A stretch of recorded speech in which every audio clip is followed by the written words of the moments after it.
Hello po sa inyong lahat mga ka-crypto. Ako po si Pinoy Crypto Trader at sa video na ito ay atin pong pag-uusapan naman yung pangalawang request na token dito ni ka-crypto na si Corium. Ayan.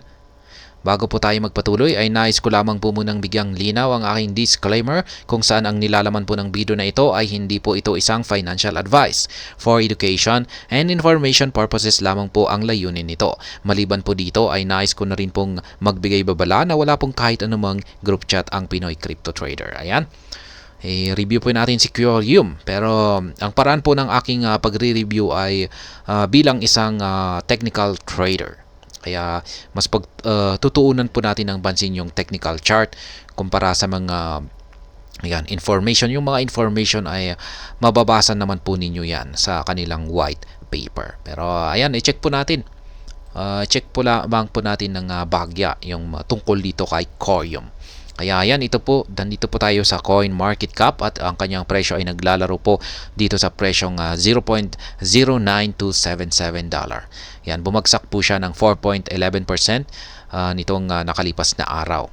Yung kanyang market cap ay nasa $46.48 million. Kaya yan, malaki-laki na rin po at siya po ay nasa ranking na 2,365. Pero meron po tayong nakikita rito na warning na hindi raw po verified ang market cap na ito ni Corium. Kaya yan, hindi po siya accurate. Pwedeng mali po ito. Pero yan, yung kanyang trading volume ay ayan, siya po ay nasa 827th. Yan, malaki na rin po yung kanyang trading volume. Nasa $924,335. Ayan, okay naman po yung kanyang volume. Yung kanyang yung kanyang self-reported circulating supply ay nasa 500 million na Curium. Pero posibleng inaccurate po daw yan.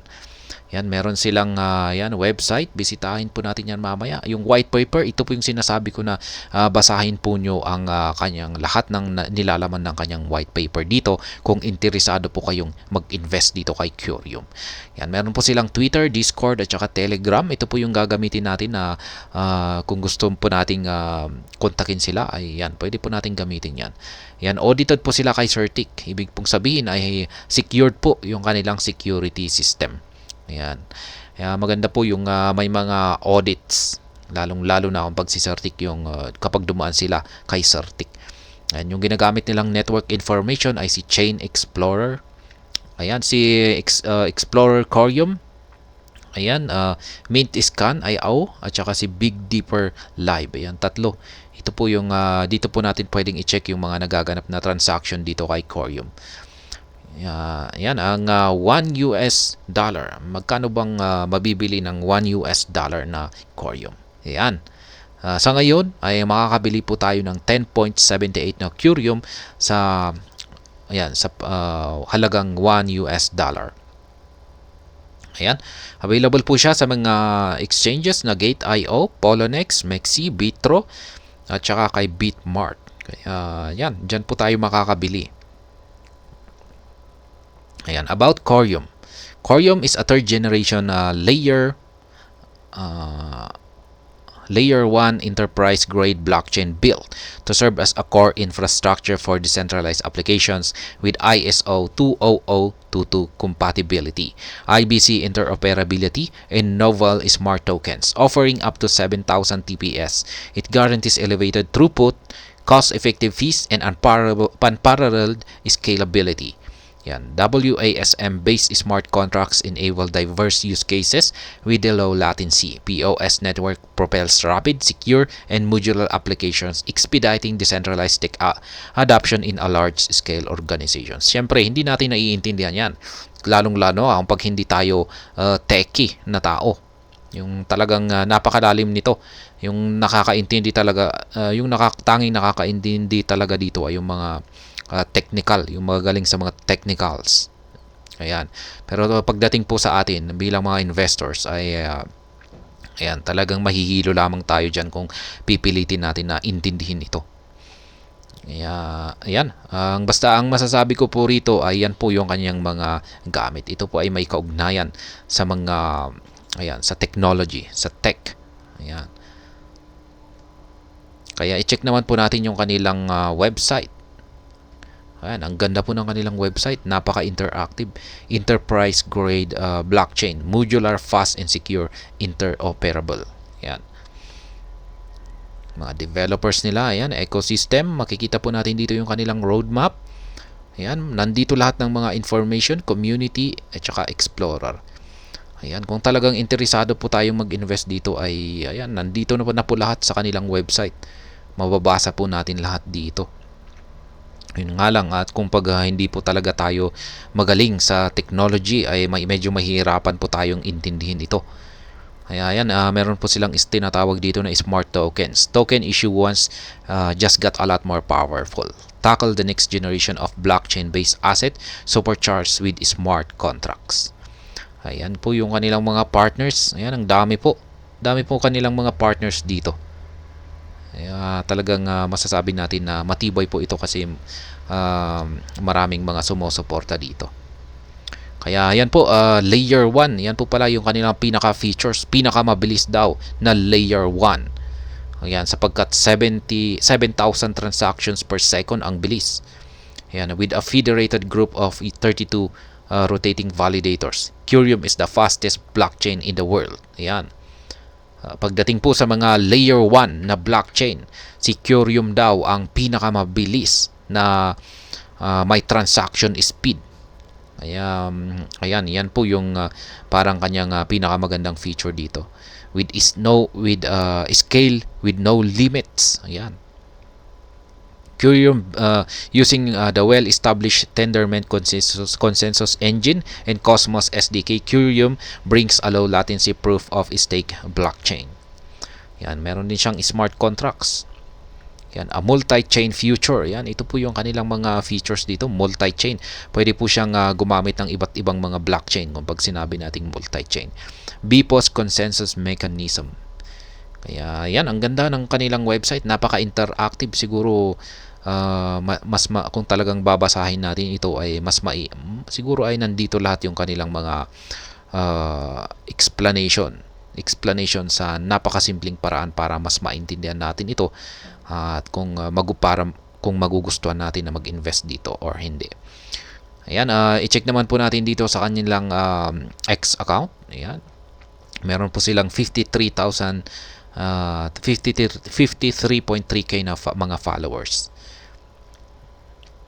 Ayan, dito po yung kanilang nakapin dito noong September 15 pa. Curium has successfully integrated IBC. Asset can be moved freely across Axelar, Osmosis, Evmos, Gravity, and Cosmos. First step towards seamless cross-chain operations supercharged with smart token programmability. Ayan. Ito po yung tinatawag nilang multi-chain.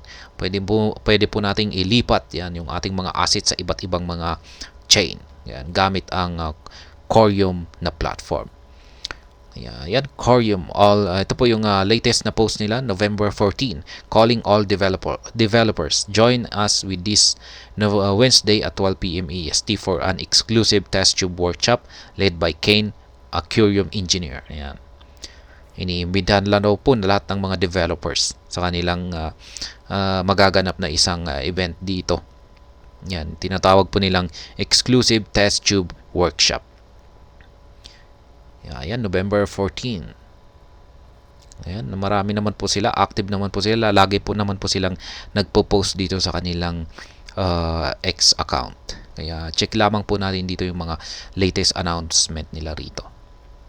Kaya ayan, dito na po tayo sa ating chart. Nandito po tayo sa weekly chart time frame ni Curium. Ayan, ito po yung talagang bilang isang trader ay ito po yung ating pinakabasihan sa ating para malaman kung maganda bang investment si Curium. Ayan, ito po yung kanyang pinakamataas na resistance. At ngayon, ayan, nabasag po niya yung kanyang low bottom price dito. Ayan, at ito po ngayon ay mukhang gumagawa ng panibagong bottom price. Ngayon ay mukhang hindi po maganda yung kanyang performance sa ngayon. Mukhang nagsa-sideways lamang po siya. Kitang-kita natin na mula pa noong June, ayan, ay nag-uumpisa po siyang mag-sideways. Naglalaro po siya dito sa ilalim ng support line natin dito. Resistance line po pala. Ayan, may nabuo po tayong isang support line dito. Ayan. Kaya dyan po siya naglalaro. Mukhang magpapatuloy lamang po ito sa kanyang pagsa-sideways. Pero nakikita po natin dito na may nabubuong bullish momentum.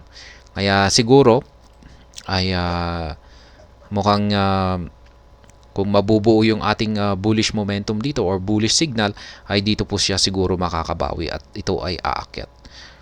Ngayon ay check naman po natin yung kanyang daily chart time frame. Ayan, kitang-kita natin ang haba ng kanyang consolidation. Parang ayan, parang walang nangyayari. Ayan, kitang-kita natin na nagko-consolidate lamang po siya rito.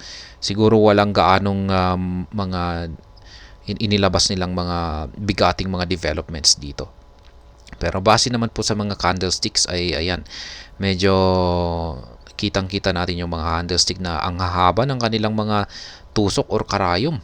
Ito po talaga yung parang unstable fluctuations po yan. Kaya kung pag tinitrade po natin ito ay ayan, hindi po maganda yung kung ganito. Kung pag yung mga stop losses po natin ay matutusok po dulot ng mga karayom na ganito. Kaya hindi po magandang mag-trade sa ganitong klaseng sitwasyon ng market condition. Pero yan, hindi naman gaanong lumalabas. Ayan, may mga sitwasyon naman na hindi naayos naman po siya. Kaya ayan, ngayon ay kitang-kita na talagang nagsa-sideways lamang po siya rito. Ngayon ay base po sa aking pananaw kung maganda bang investment si Curium, ay okay naman po siya. Meron naman po siyang magandang mga candlesticks dito. Ayan.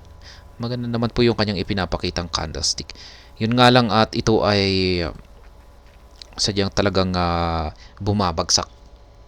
Yan, bumabagsak, pero lahat naman po talaga ng mga cryptocurrencies ngayon ay nakakaranas ng pagbagsak. Ayan, yun nga lang at talagang ito ay hindi naman po gaanong malaki yung kanyang pagbagsak. Mukhang makakabawi na rin po siya. Ayan. Kaya masasabi ko kung pag ang rating ko po dito kay Curium ay nasa moderate. Ayan, moderate yung kanyang yung aking masasabi rito. Ayan, pero medyo okay na rin siya. Kaya ayan po yung kanyang sitwasyon ngayon sa weekly chart time frame natin. Kung pag ito ay aangat sa bull run, ay posible po siyang umabot or malampasan niya ulit. Ayan, makakabalik po siya. Meron po siyang napakahabang meron pong nangyari rito noong May 2022, Monday, nung May 2. Yan, nagkaroon siya ng napakataas na fluctuation at hindi po natin alam kung anong nangyari dyan, kung bakit nagkaganyan. Pero ayan, ang sa tingin ko ay posible po siyang makabalik dito sa 0.99 or almost $1 na po siya. Ayan, at posibleng higitan po niya yan pagsapit ng bull market. Ayan, posible pong makabalik siya sa presyong $1. Ayan. At ayan ang masasabi ko dito kay Curium para kay ka-crypto rito. At hanggang dito na lamang po tayo sa video na ito. Sana po ay inyong nagustuhan ang aking paliwanag dito. Kung inyo po itong nagustuhan, pakiclick lamang po ang like button nito. Para naman po sa mga bago lamang dito, kayo po ay aking inaanyayahan para mag-subscribe. Pakiclick na rin po ang bell icon nito dahil ito po ang siyang magsisilbing notification nito sa mga bago kong videos na akin pong ina-upload sa aking YouTube channel na ito. Marami pong salamat sa panonood. Ingat po tayo lagi at God bless po sa ating lahat.